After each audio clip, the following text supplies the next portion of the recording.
Assalamualaikum warahmatullahi wabarakatuh. Alhamdulillah, bersyukur kita kepada Allah Subhanahu wa taala dengan izinnya dapat lagi kita bersua pada pagi yang mulia ini. Alhamdulillah. Saya doakan sahabat-sahabat semua berada dalam keadaan sihat walafiat dan sentiasa berada di bawah lindungannya. Amin amin ya rabbal alamin. Kita baca satu hadis Allah. Sayyidina Anas radhiyallahu anhu meriwayatkan bahawa Nabi sallallahu alaihi wasallam bersabda, perkara-perkara yang boleh membinasakan ialah kebakhilan yang ditakuti, hawa nafsu yang diikuti, dan perasaan ujub seseorang terhadap diri sendiri, iaitu merasa diri sendiri lebih baik. Al-Haqi. Alhamdulillah sahabat-sahabat semua, semoga apa yang kita dengar tadi dapat kita sampaikan dan kita amalkan insya-Allah.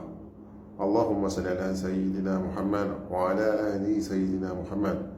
Assalamualaikum warahmatullahi wabarakatuh. Alhamdulillah.